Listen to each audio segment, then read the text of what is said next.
What's going on, Jay Dizzle?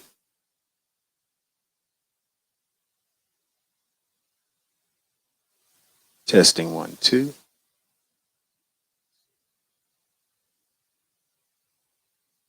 Testing one, two.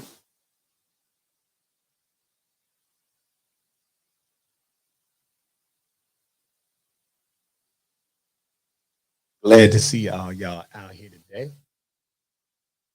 making everything happen.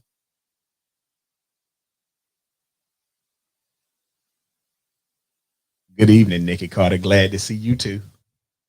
I ain't even gonna I ain't even gonna act crazy tonight. Maybe I got too much up here. We're gonna see how that can y'all hear me?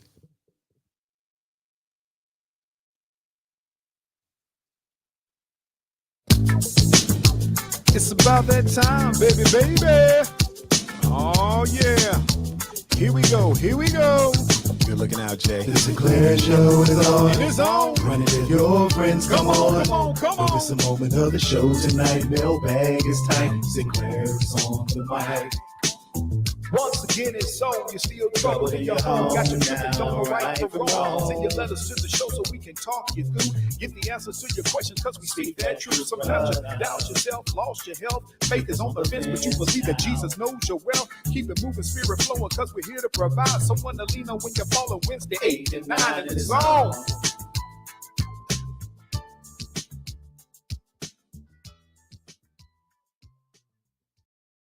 What is going on, people? Glad to see all of you up here tonight. Truth be told, your boy Uncle Cindy Sin ain't know if he was gonna make it or not. Today was a tiresome day, but you know what? It's all good. I had to say some prayers. The next thing you know, poof, here I am in the city with y'all. So if I don't seem my normal exuberant self, charge it to the game. How about that? I want to thank all of you all who continue to send your mailbag questions and comments to sinclairtalk@outlook.com. We're going to continue to address as many as possible each night we on the air to reach you because y'all the valued listeners. Now, what does that mean exactly? That means there would be no reason for me if it wasn't for y'all, and I'm appreciative of that. Let me see. Where are we going? Oh, man, we got a whole bunch of stuff to talk about tonight. Some of it is on the dial. Some of it ain't. But we're just going to lean into it. We're going to do like them old. Y'all remember when back in the day when they had them Buick Electra 225, a deuce and a quarter. Y'all remember that? Some of y'all don't remember that because that's a little bit, y'all ain't old enough to understand what a deuce and a quarter was from. Have we discussed the Killer Marine? No, but if you want to, we can discuss a killing Marine tonight if you want to. But first, let me go through the list so I can thank everybody who's up here on the air, because people be getting their feelings when they don't get their respect, when I don't put no respect on their name. So let's see what we got right here. First person on tonight was Jay Dizzle. Always got a brother's back. That's what I'm talking about right there. The second one was Gwendolyn Lady Elegance Pritchard. Hold on. She talking about good evening from Fayetteville. What are you doing in my state? What are you doing just a few centimeters up the street from me? How you get here? Who done authorized? Who sanctioned Lady Elegance coming in town without me knowing? I feel some kind of way. Let me see who else is up here. Y'all. It's Nikki Carter show. Nikki Carter's out here. She up here fraternizing with Jay Dizzle on air. But that's all right. Let me see what else we got going on up here. People, I see my mama. Hey, mama. What's going on, mama? Your baby boy tired tonight, mama. There's Detective Pamela Black. Always in the house. Glad to see you as well. Let me see. Gwendolyn say she on leave. So you mean to tell me you took you a tad bit of leave, vacation, if you will, and you scurried out of the Rocket City, Alabama, and came on down here where everything is nothing but love and sunshine in the Carolinas. But we can certainly appreciate that. We hope that you have a great stay down here with us in the Carolinas. That's how we do it. So, yeah, that right there. But like I said, people, we got some stuff going on tonight. We're going to talk about a few things. To be honest with you, I am curious as to what it is about this Marine killing. Nikki Carter, I tell you what, give me some insight into this Marine that y'all talking about. Because I really don't know. If you shoot me some information, I'll try to drop it on the show. Because I don't want y'all to think that that it is something that I just am watching what she talking about to the side. I just ain't heard nothing about it. And, you know, obviously, if we got a Marine out here just running rampant, we might need to talk about it. The Marine who killed a guy in the New York subway. I still don't know. Can you give me a little more information? If there's anybody else who heard about it, why did he kill him? Let's begin with that. I'm not saying that it's not true. I just don't know enough information. Anybody?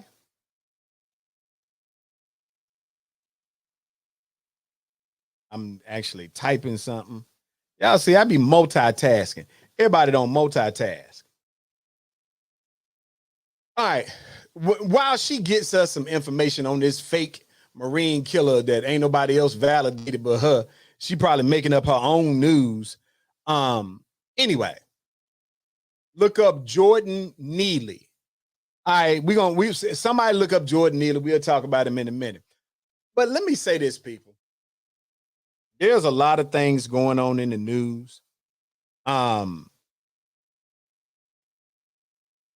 one of the things we need to consider, Jay Dizzle said, let's start with a little NBA action.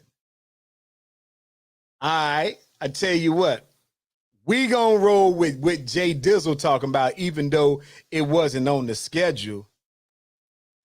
Doc Rivers. Hold on, people. Y'all just don't understand. I got to type this in to reply.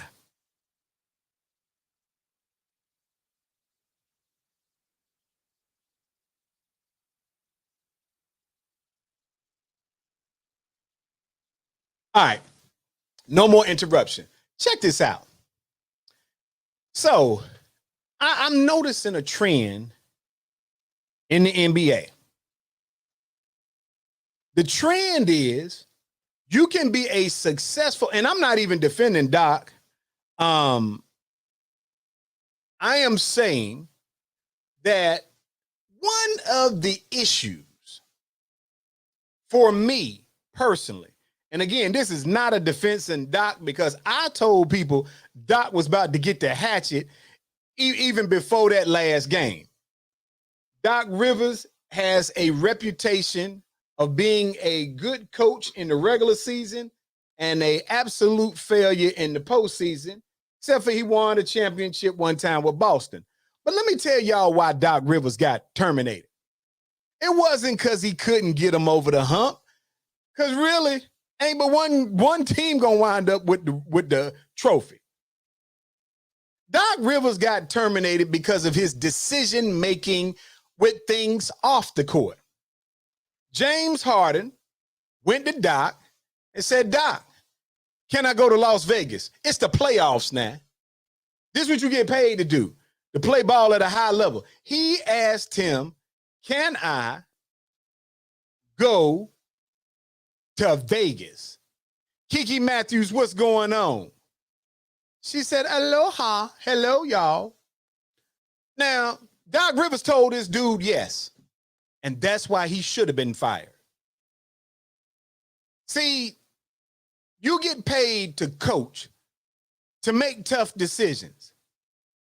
And if you're the one that a player can go back and say, yeah, I went to Vegas, but I asked coach about it. He said it was all good.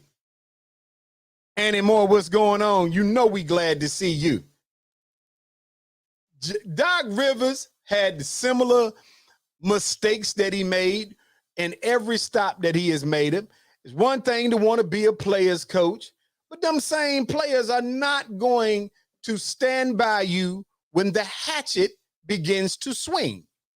And in this case, well, look at my brother, Andre Williams. Man, bruh, I'm glad to see. Now, I've been keeping up with your insightful messages on your page, but I am glad to see you in the fold tonight with your homies. But as I was saying, Doc Rivers got what he deserved. He deserved to get terminated because of his choices in leadership. Everybody makes choices. Our choices come with consequences. He chose to let James Harden super partier himself. He green-lighted a trip. If James Harden came to you and said, hey, coach, I'm thinking about going to Vegas, and y'all trying to get to the next round, y'all trying to get to the Eastern Conference Finals, and you think it's acceptable, I don't care if he told you I'm taking a private jet, I'm going to be back by practice, whatever. Jet lag, anything. He ain't that good of a player that you can let him go to Vegas, and you signed off. So when he walked into the management's office, when they probably asked him about it, he said, hey, yo, Doc said it was all good long as I was back. They can't trust your judgment, so they let you go. All is fair. And see, sometimes we as African-American males, as black men, as Negroes in our own community, sometimes we got this little bad habit that we will defend anything if the person who is in the midst of it is black and the people who are handing out the penalty happen to be Anglo-Saxon, Caucasian, white, if you will. I'm not like that. I believe if you play stupid games, you should win. What kind of prizes, Jay Dizzle? Stupid prizes. And so Doc is not a victim. Let me tell y'all who's a victim. Monty Williams, coach of the Phoenix Suns, has a winning record with the Phoenix Suns. They get a new owner or person in control. He's a little iffy on him. Like most people in ownership, they want to listen to the folks in the chatter in the background. Brought in Kevin Durant of his own fruition, and that was his right, because when you make the rules, you get to make the rules. But as you bring in Kevin Durant, and the Suns, you traded solid defensive players. And so what you ultimately wind up with was with a team that it was insufficient to handle the heat that's coming out the West. And the first thing you do is get rid of the coach. And let me tell y'all something. I know some of y'all that like the Suns and potentially like Devin Booker are going to be in your feelings when I say this. But I saw that little message that Devin Booker posted talking about 36 ain't moved or ain't worried, whatever he said. Now, that was a thing to say that he, being number one, and Kevin Durant being number 35, didn't have an issue with the move of the coach, Monty Williams. James Key, what's going on? My issue is is this. You get paid to be out on that floor. Good money. Not little money, big money. You, as y'all say, they went and got the bag. Devin Booker get the bag. Kevin Durant gets the bag. They get knocked out in the West, not having Chris Paul, not having DeAndre Ayton. April Brown, what's going on? Glad to see you in here. So some of their key players not there. And what they decided to do was get rid of old Monty Williams with a winning record. Now, to my white colleagues, I know what you're about to say when I say this. You're going to say he always bring it up race. I want to know, how is it that white coaches can have a even or even a losing record and they get extra time to get it right? Yet a black man doing the right thing with a winning record gets terminated. Again, we ain't defending Doc. Doc Bowden paid for that termination when he told James Harden he could go to Vegas. But it appears that minority coaches get pushed to the brink. Now, let me say this in fairness. All right?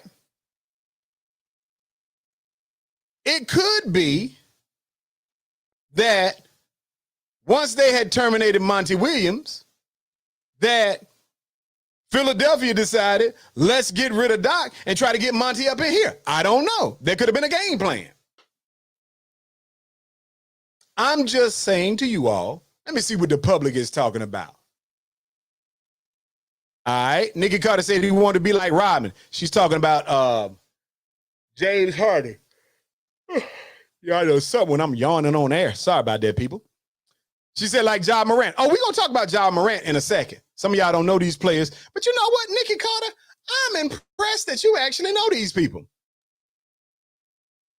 All right. The Bucks coach got fired. James said this was Harden's idea. Absolutely. Andre said, with all these head coach openings, maybe one day we will be talking about our own Fred Vinson. Yeah, he went to East, grabbed positively as a head coach. You want me to tell you something? And I'm going to say this, Andre.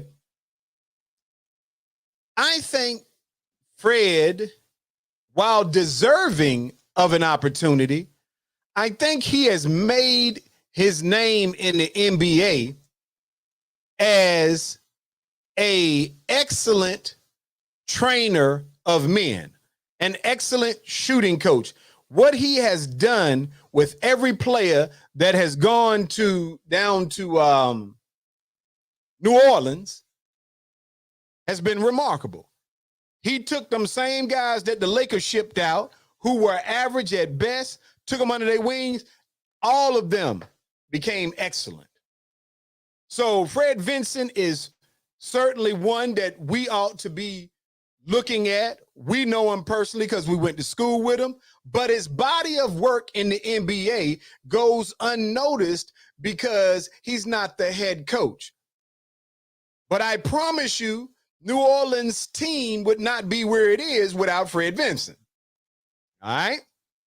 Just putting that out there. What else we got? James said Daryl Morey. Yeah, you right. Andre said, yeah, that New Orleans, you better believe it, big guy.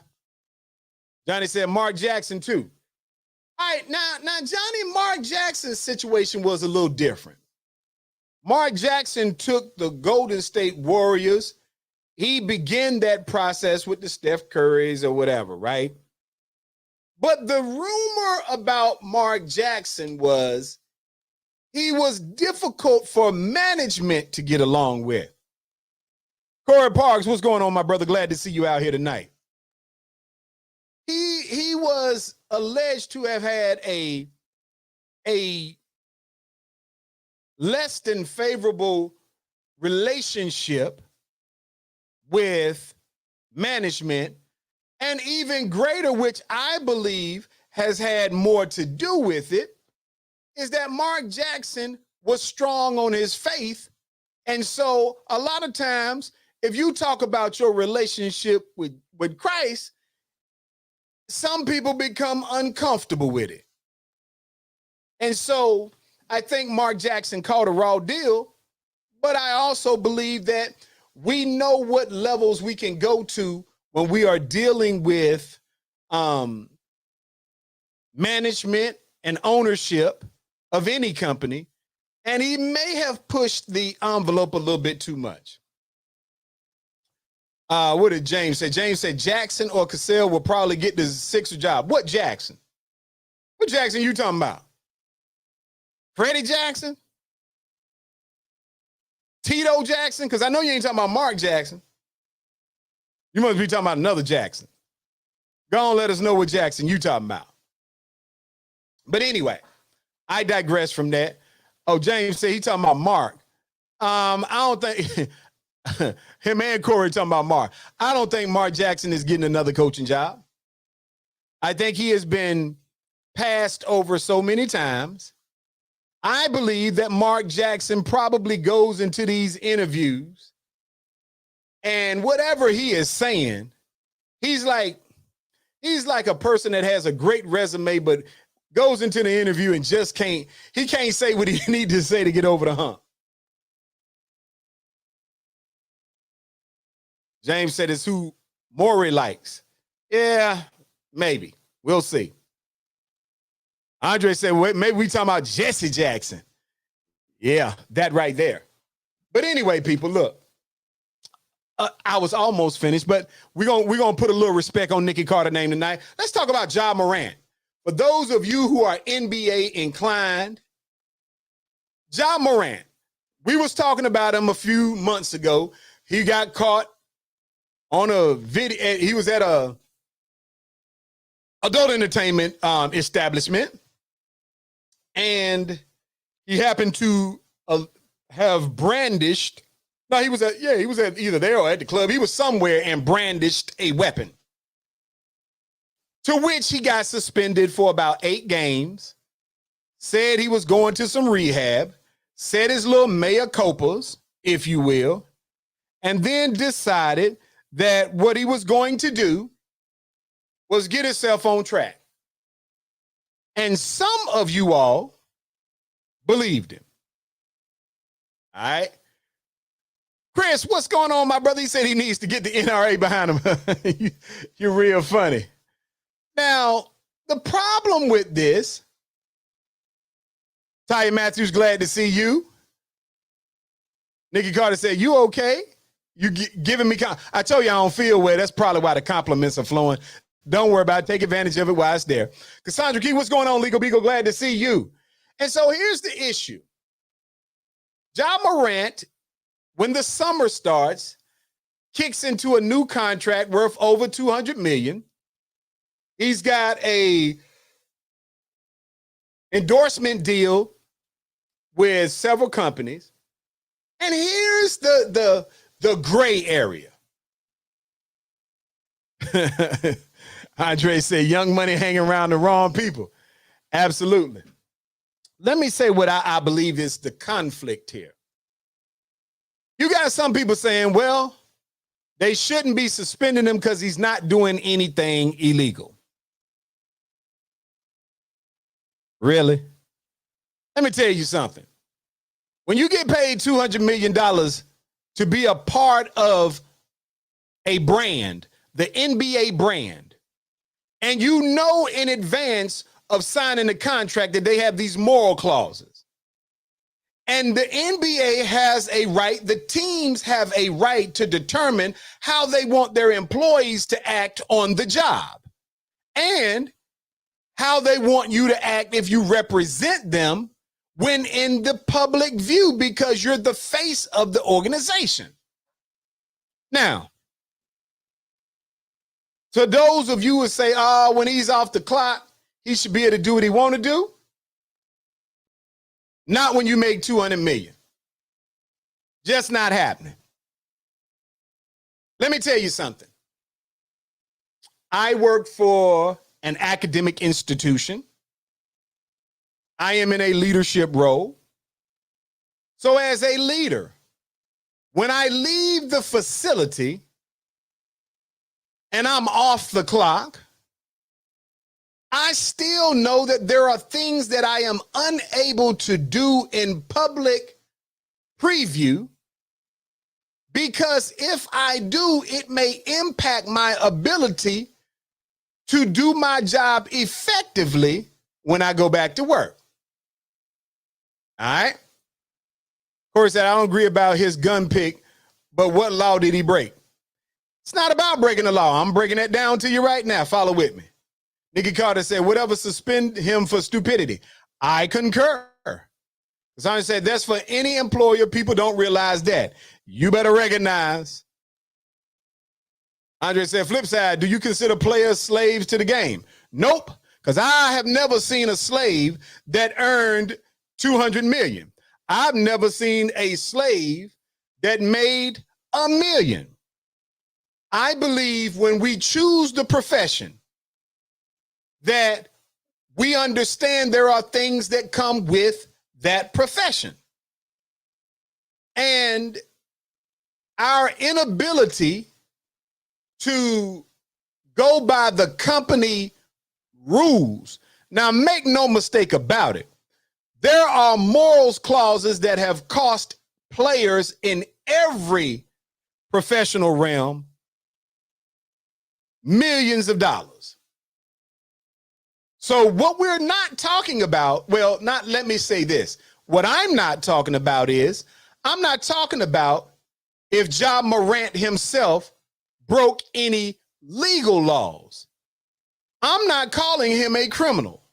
I am saying to you that when you sign the contract, and this is, Ja Morant isn't the first person, so you've already seen in the past what happens when you put yourself on the other side of the brand in terms of marketing. So we're not defending whether or not he had a right to have a gun. If he has a permit or if it's legal in the state, he has a right to have it. Your rights and whether it made any professional sense to do is the difference in the key part of it. I know I have in excess of 30 weapons, but I can't take those weapons as someone who works for an institution of higher learning. I can't go shoot a video with me partying, waving my guns out the window and think that I can go back to work on Monday if somebody knows about it. And because I am in leadership, I can't think I can go in front of the president council, which I'm a member of, and say, hey, man, I was just out there having a good time. Because the impact of the academic brand and my ability to influence in a positive manner is subject to the people from whom which we serve. All right? Chris said if it was white, Marsha Blackburn would have come to his defense. Probably would have. And she would have been wrong. I just say he needs someone in his corner like you, bruh. Hey, you know what? The thing about it is I can no longer blame the people that he's hanging out with because he already had the warning. The 8 games and the $600,000 that he lost. Think about this, people. This young man right now, the other contract hasn't set in yet. That's summertime. This man earns every 8 games $600,000. 8 days of work, $600,000. Well, let me rewind that. Not necessarily 8 games, 8 days of work, because that may be depending on how many days it took them to get the 8 games, because they still got practice, whatever. But I say this to you so that we are clear that there is no expectation that you could do what you want when you are the face of somebody else's brand. And so for everybody that's saying he didn't break a law, that's why we're not calling him a criminal. We're calling him stupid. That's the difference. Corey said he needs to make his circle smaller. No, he doesn't.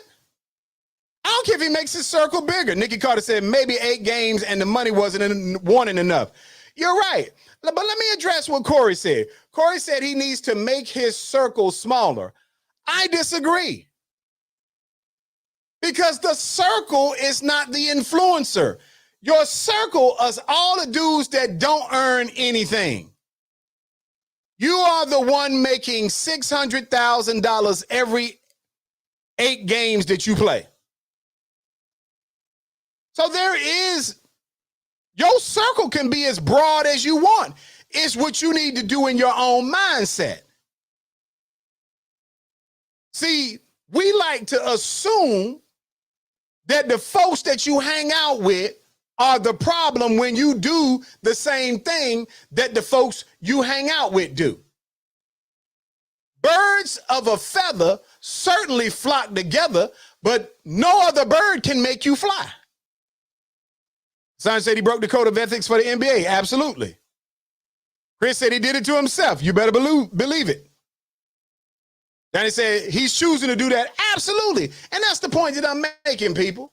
Again, I'm not concerned one way or another whether he takes 100 weapons and waves them. I think he's got a right to do it. But he's also got a right to pay the consequence for doing it.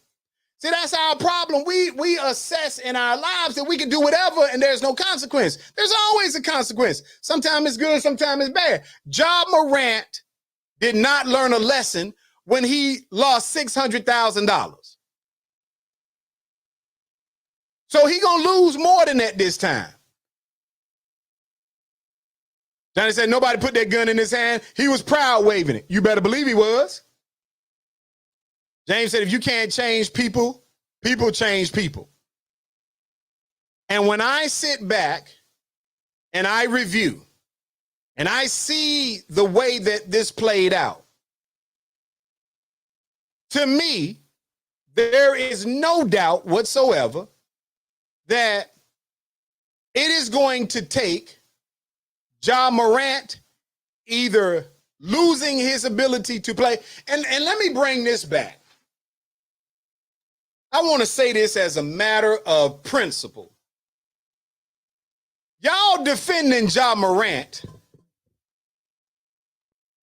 Hold on one second. Andre says, so who do you feel is his influencer? Obviously, he doesn't have the best judgment. Andre, the problem is when you earn that kind of money, you become your own influencer.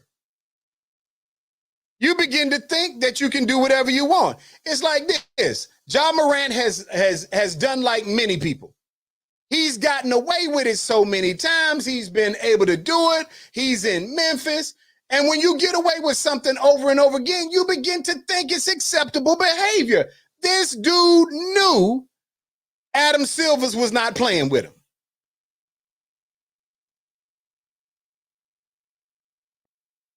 James said it was too light on him the first time.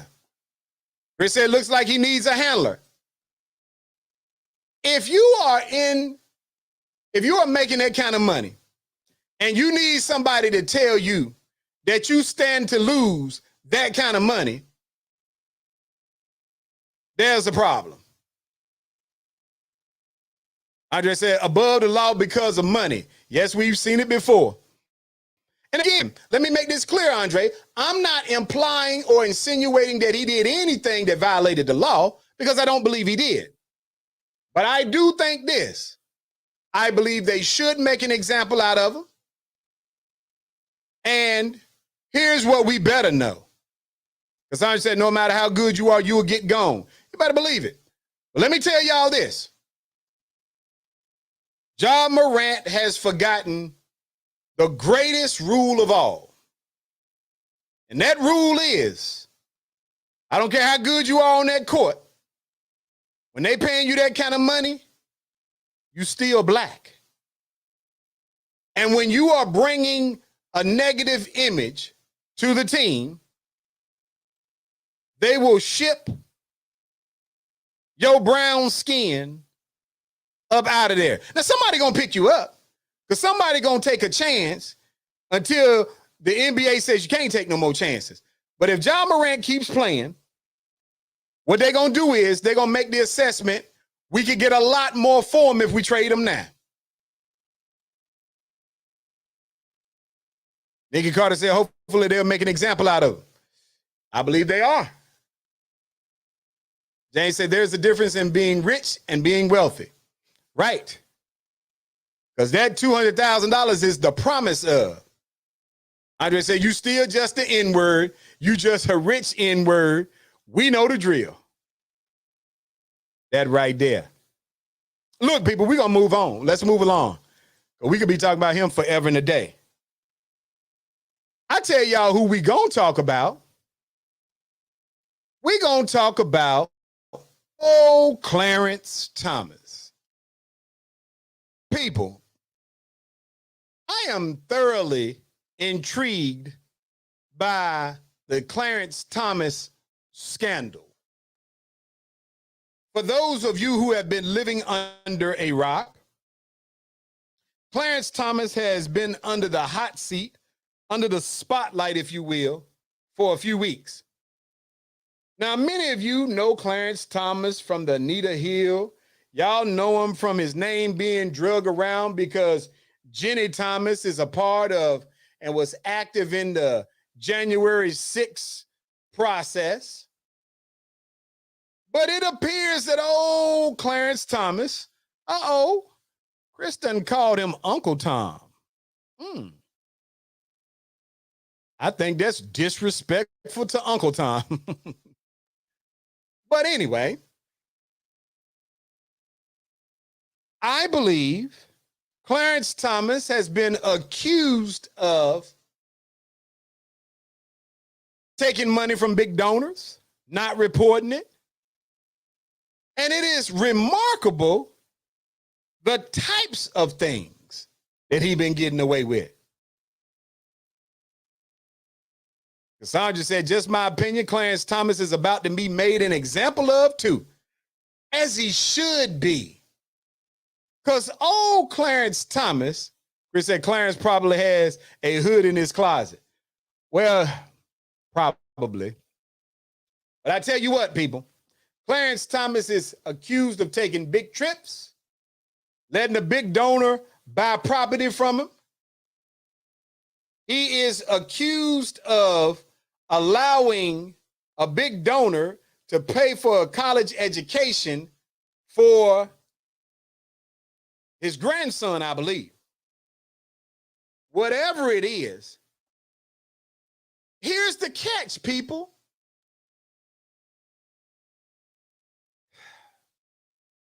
Why do we have a Supreme Court that once you are elected, it is virtually impossible to get you out of there? Many people have said it is because the mindset was created because they wanted to ensure that there would be no undue influencers, and that if elected and you knew you could not be fired, that your judgment would not be clouded. Unfortunately, what it has done is created a space by these activities that if they were done by any elected official, not in the Supreme Court, it would clearly be a conflict of interest. Chris said they aren't going to do anything major to him. He would get a slap on the wrist. Nikki Carter said, what was that donor paying for? Well, the donor is alleged to have been, he's a wealthy businessman who was alleged to have several pieces of policy that was going before the Supreme Court for them to rule on. And in many of those cases, some of those cases, Clarence Thomas clearly ruled on them in a favorable manner toward the donor. Now, I am not alleging that Clarence Thomas would not have made the same decision had he not received the money. Because I don't know that to be true. All right. I do not know. He could have very well said, look, I would have made this decision 1,000,000 times over. And I personally can't say that he wouldn't have. He thinks just like many people on that side of the aisle. But for the fact that you did take the money, it puts a cloud over whether or not your judgment has been hampered. Now, he's probably not the only one, but he's the only one who got a wife who was part of the January 6th alleged insurrection activity.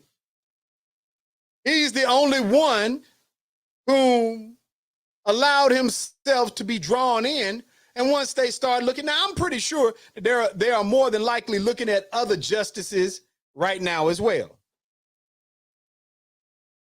But you put yourself out there and play those stupid games, you get stupid prizes.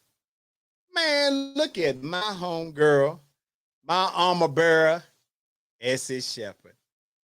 Well, hello to you too. See, that's positive energy right there. Because I know y'all can tell right now, I am operating on my last little bit of energy.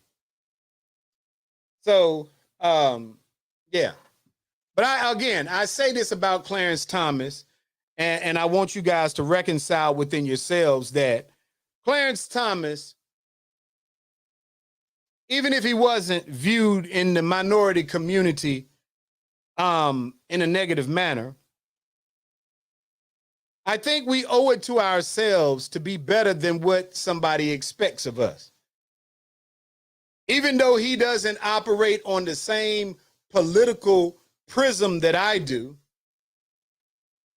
I almost empathize with the fact that it's always the black dude that gets hemmed up in foolishness. I empathize with that, all right? So I wanted y'all to know that old Clarence, that he definitely is getting what he deserved 10 steps down. All right. Let me go to the next thing we're going to talk about. Let's talk about, you know what? Let's take a hot second and talk about my boils. Oh, R. Kelly got a bit of good news. All right. Charles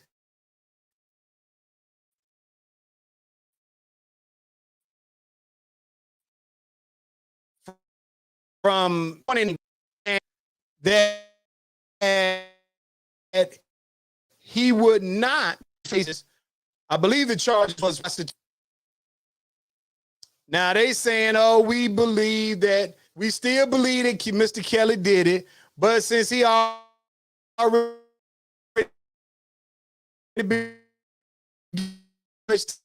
we not forward with that. Bottom line is, Kales ain't got to face no charge in Minnesota, and that's a good thing. Because I believe that Kales himself was made an example of. And don't get me wrong. You ask me, do I believe Kales did some things he shouldn't have done? But I also believe the extraordinary measures by which they went to get Kales seems a little bit unfair. And I don't want y'all, the Me Too committee, to start implying that I condone the allegations against Kales. But I also deep dive into the subject matter. So when I say I've read governmental reports that indicate that prosecutions clearly did some things that violates normal procedures, in order to get R. Kelly and put a RICO charge on him. And let me say this. I'm going to let y'all know, as a matter of principle, I am not a fan of prosecutions utilizing RICO charges in the manner that they have been. Because it seems like RICO charges are being placed on rappers and entertainers. But you ain't found a way to put a RICO charge on Donald Trump? You mean to tell me you could put a RICO charge on some alleged drug dealers in Atlanta, but you can't put a RICO charge on Donald Trump, Rudy Giuliani, 6, 7 other people? I didn't see one RICO charge placed on anybody dealing with the January 6th insurrection. I have yet to see a RICO charge with Donald Trump, his kids, the business in New York City. Now, they've charged them. They have clearly charged different people with different things. But where's the RICO charge? Organized crime. You charged R. Kelly, his managers and friends, because he slept with some folks. I'm amazed. Slept with folks that the parents was taking to him. Slept with folks that and again, I'm not defending R. Kelly's actions if they are true. And as I've said to you all before, I am leery when you start off your prosecution or the defense begins by saying, this person admits to telling him that she was a different age. That's just me.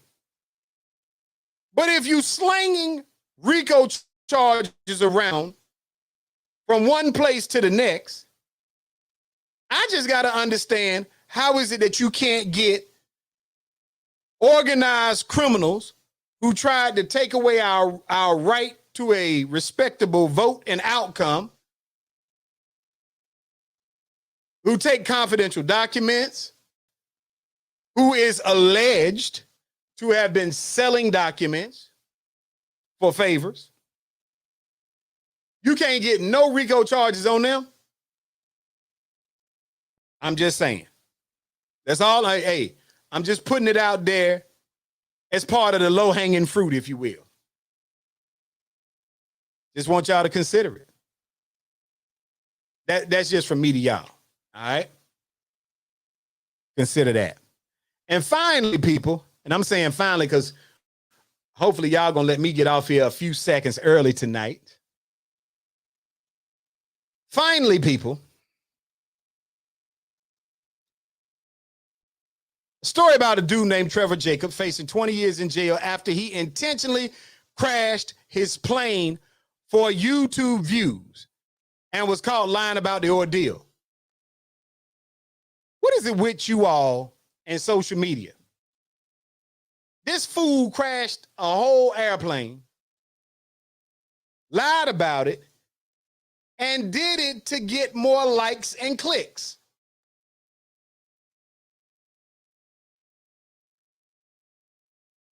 Likes and clicks.